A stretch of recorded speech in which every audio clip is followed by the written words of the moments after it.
Casey Bryant back on the Everett Silvertips radio network, and fans, we have ourselves a very special guest joining us here over the phone, the original voice of the Everett Silvertips, Keith Gerhart. Keith, it is such a thrill to have you on the air. It's been a long time since you've been in Silvertip country. How have you been since leaving Everett?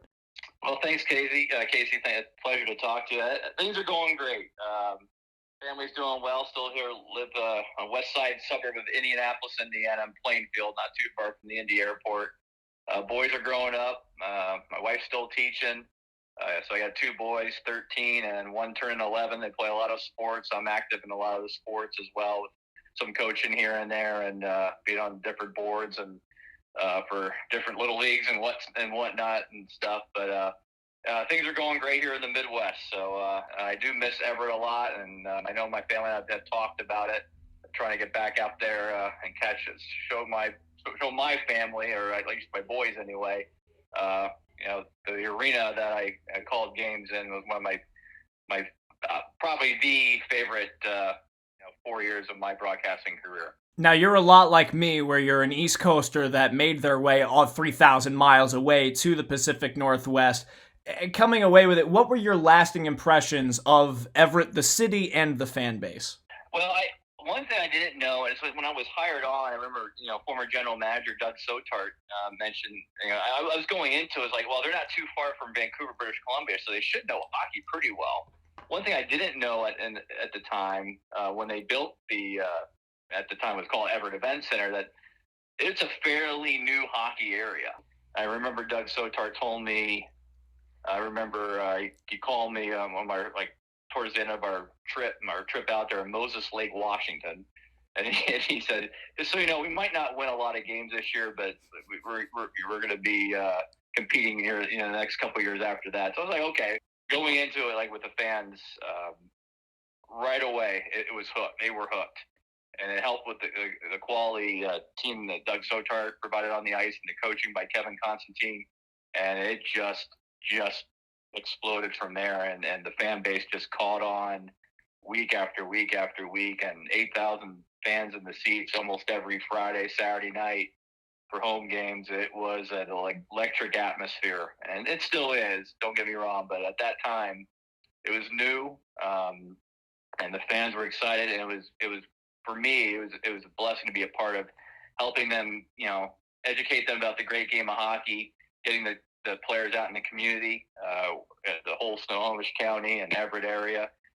It was that first year, just that first month or two, you could tell something was special at that time. You got that exactly right, that something was special. It's so funny that Doug Sotart said we might not win a lot of games, because lo and behold, one miracle run later, you're all of a sudden in the Western Hockey League final against the Medicine Hat Tigers. What was the magic of 2003-2004? How did that team go on that spectacular run? Yeah, I think it started with the goaltending. I mean, Jeff Harvey was incredible between the pipes for the Silvertips then. I remember, Michael Wall was a backup. It was just how the Kevin Constantine got those guys together and just he made them believe. They worked hard. It maybe at times wasn't the flash. They weren't the pretty to watch at times, but they did a great job in forcing other teams into mistakes, and then they took advantage of those mistakes by scoring goals when they could. I'm trying to remember, right now, if anyone had a hat trick that year for the Silvertips. I don't know if anyone did or not. Maybe one. I can't remember, but at that time, it was just, you're thinking about, if you think of hockey back in 2003, 2004, it was almost kind of like that, I would say, mid-90s New Jersey Devil type. Remember, Kevin Constantine did coach the Devils a little bit in those times, so he brought a little defensive style to it. When I remember Barry Horman scoring a goal against Spokane in Game 1 just set the tone for that whole playoff series. And I mean, they beat Spokane in the first round. Second round, they beat Vancouver, I believe, in 5 games. And then we played the Kelowna Rockets, who at the time was the number 1 ranked team in the Canadian Hockey League. Kelly Guard, Shea Weber, Blake Como, I remember, was a forward for still playing in the NHL. Mm-hmm. And center Tyler Mosienko, I remember him. He was a scrappy forward, just one of those guys you would love to have on your team, but you hate playing against him. And I thought maybe at that time you would think, we're definitely underdogs there. But they were down 3-1, and then probably the 3 magical games of Silvertips history, of Silvertips lore, the 3 overtime winners. Game 5 in Kelowna with a Bryant goal from just across center ice, just bounced through Kelly Guard, who had a goals against of maybe 1.2 all year. That made it a 3-2 series. We're back in Everett, and then we hung in Everett, and this was probably the loudest I ever heard the Everett Center at the time. It was when John Dahl just threw it out in front, went off. It was behind the goal, and he just sent it out in front and went off a couple legs and behind guard, and that set the Game 6, and that crowd went nuts at the Everett Event Center. And then I remember driving with my color broadcaster who does a lot of work up in Vancouver, and Dave Sheldon. And we drove up to Game 7 for that night. So we left after Game 6 and drove up to Game 7, and we're just talking about, man, we actually might do this. We actually go to the finals. And then we get to the finals at Game 7 in Kelowna, and we're hanging right there. We're never really out of any game to think about it. And Bryant, we were down 1-0, seemed like forever. And Ivan Baranka just corked one from the blue line, who always had a heavy shot. And he was able to get one by, and we go into overtime, and then you hear the Game 7, Jeff Schmidt down the right wing, or Barry Horman down the right wing side, throws it out in front, off a leg, score, and go crazy. Silvertips are going to the finals, and we were playing Medicine Hat, who had a really good team, Chris St. Jacques, Cam Barker, who played in the NHL for a little bit. Nastiuk was a really good goalie. They were just such a deep team.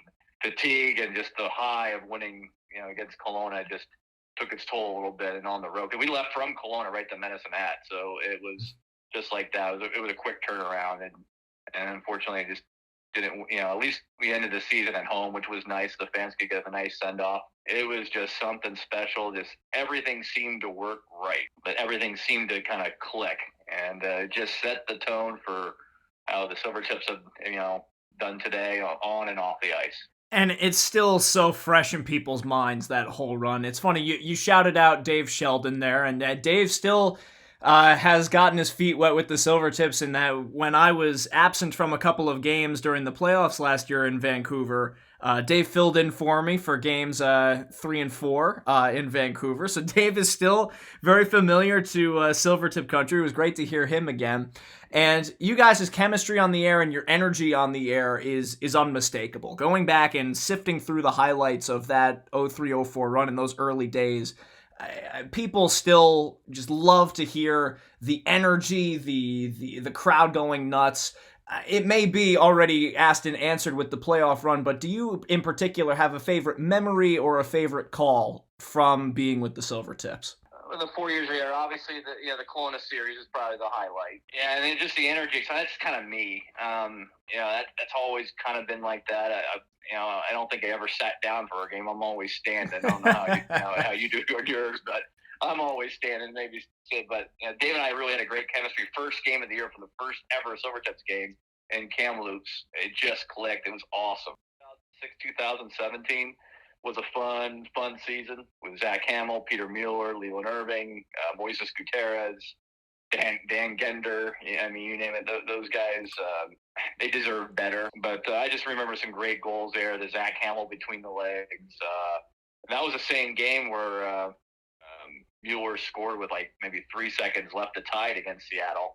And they win the shootout, and then Hamill pulls that out of the hat, which now you see more commonplace now. That shot, actually, to be honest with you. But those are I think Gutierrez got 4 goals. I remember seeing that on the Silvertips, social media with the great 20-year highlight video. I remember seeing it here in the off season. That brought a lot of things back.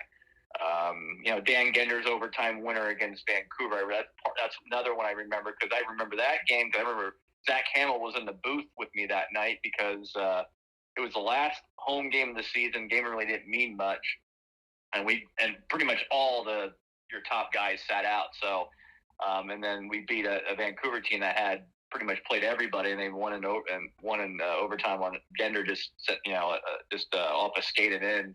I always had my prep done early, and I always made a point to go down in the concourse before the pregame to say hi to the fans and things like that. And I miss them. I can't wait to go back when I get a chance to. But those are the memories I made. That going out in the community, going to the Seahawks game, going to the things like that, just taking advantage of the Pacific Northwest, the classic 4 years. I'll cherish every moment and a chance to call games there. Well, Keith, before I let you go here, there is one question that I've been dying to know, and maybe you've answered this before somewhere, but I have not seen. I would love to know your signature catchphrase at the end of wins, "Book 'em Danno." It's synonymous with Silvertip wins. People still comment on social media with that all the time. How did you know that was going to be your signature phrase? Why "Book 'em Danno"? Why did you go to that as your victory slogan?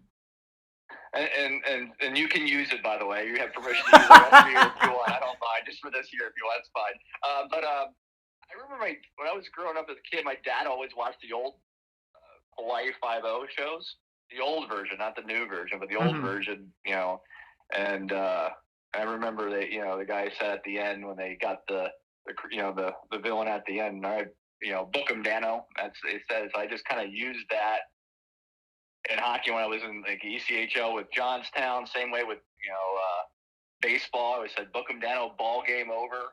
Things like that. So I kind of went with it, and so it's just kind of the thing that's kind of stuck with me, and I still do it as well. I mean, I'll do some high school basketball here in Plainfield, the Plainfield Quakers. And it won't start up to November, December. I'll always say "Book 'em, Danno," ball game over, Quakers win. So it's probably from the old '70s TV show, to be honest with you. Just kind of with my dad when we were watching it before we go, watch a Flyers game or a Phillies, Sixers, Eagles, whatever. He would have it on some reruns on. I mean, that's where it came from. So. Well, Keith, this has been such a pleasure. Thank you so much for joining us. We hope all things are going well for you and the family in Indianapolis, and we hope that you're not a stranger to Silvertip country and that we can see you back at Angel of the Winds Arena real soon. I hope to be out there, hopefully out there in the near future. Thanks, Casey. Appreciate it. Have a great season. Thank you, Keith.